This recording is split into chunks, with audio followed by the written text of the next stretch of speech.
For 3 decades, the DStv satellite dish was more than just hardware. It was a South African monument. It sat on the roofs of Sandton mansions and township houses alike. It was the gatekeeper of culture, the sole provider of the Springboks, and the reason we knew what was happening in the world before Twitter was even a thought. MultiChoice didn't just have customers, they had a captured audience.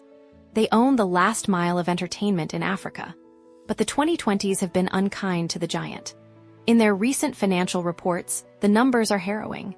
Billions in losses, millions of 90-day active subscribers vanishing, and a desperate search for a foreign buyer in Canal+. We've analyzed these market shifts for hundreds of people curious about why the old guard is failing. Today, we aren't just looking at a business losing money, we are looking at a total architectural failure. This is why MultiChoice is collapsing. To understand why DStv is dying, you have to understand why it was born. DStv was built on linear satellite architecture.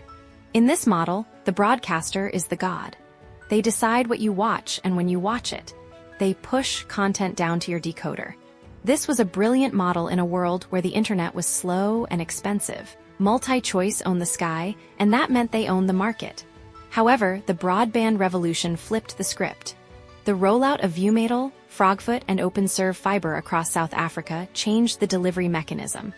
We moved from push technology to pull technology. In a pull system, the consumer is the god. You request exactly what you want, when you want it, from a server halfway across the world. MultiChoice's problem is technical debt. They are tethered to millions of physical decoders, legacy hardware that is expensive to maintain and impossible to update with the speed of a software app. While Netflix can update its UI globally in seconds, MultiChoice has to worry about whether a 10-year-old DStv Explorer in Rustenburg can still decode a signal. They are fighting a software war with hardware weapons. Let's look at the numbers. South Africa's middle class is under siege. Between skyrocketing electricity costs, 15-year highs in interest rates, and the cost of living crisis, the household budget is being cannibalized. MultiChoice relies on its premium segment, the 900+ Rand per month users, to subsidize the rest of the business. This is where their average revenue per user, ARPU, comes from. But these are the exact people who now have high-speed fiber. They realize that for the price of one DStv premium subscription, they can afford a 50 megabits per second fiber line, Netflix, Disney+, YouTube Premium, and still have change for a pizza. The value proposition has evaporated. DStv tried to pivot by offering access and family packages for 100 Rand or 300 Rand, but the math doesn't work. It takes 4 access subscribers to replace the profit of 1 premium subscriber. They are gaining volume but losing value. This is a death spiral in the corporate world. They are spending more to serve a poorer audience while their wealthy customers cut the cord and never look back. For years, there was one phrase that ended every argument about DStv, but what about the rugby? Or what about the EPL? SuperSport was the iron shield that protected MultiChoice.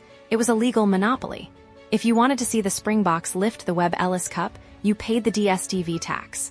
But that shield is cracking for 3 main reasons. 1. The rise of direct-to-consumer, DTC. Global leagues like the NBA and Formula One now have their own apps. They don't need a middleman like MultiChoice forever. Eventually, the EPL or FIFA will realize they can make more money selling 150 Rand monthly season passes directly to South Africans. 2. Anti-siphoning regulations. The South African government and ICASA are putting pressure on MultiChoice. They want national interest games to be on free-to-air TV, SABC. If the Boks and Bafana move to the SABC, millions of people will cancel DStv the very next day. 3. The loss of local flavor. As MultiChoice cuts costs to survive, the quality of production and local sports coverage is under threat. If the premium experience feels cheap, the premium price becomes unjustifiable. MultiChoice knows they are in trouble. Their response was Showmax 2.0.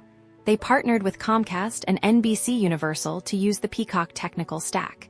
This was a massive admission of defeat. It meant MultiChoice realized they couldn't build world-class streaming software on their own. They had to rent it. But Showmax faces a content war. Netflix spends $17 billion a year on content. MultiChoice cannot compete with that. Their only hope is hyper-local content shows like The Wife or Shaka.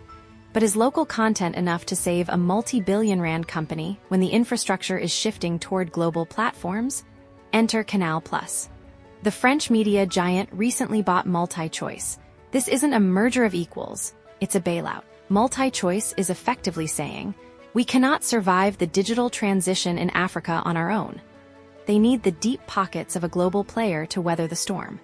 The story of MultiChoice is a warning for every developer, business owner, and entrepreneur in South Africa. They sat on a monopoly for too long. They treated their customers with arrogance because they thought the satellite dish was an unshakable fortress. They didn't realize that fiber optic cables were being laid under their feet, bypasses were being built in the sky, and their fortress was becoming a prison. The collapse of DStv is the end of an era. It's the transition from a South Africa that was broadcasted to a South Africa that streams for itself. Do you still have a decoder, or have you finally boxed it up? Are you staying for the sport, or is the fiber just too tempting? Let us know in the comments. Thank you for watching and consider subscribing for more.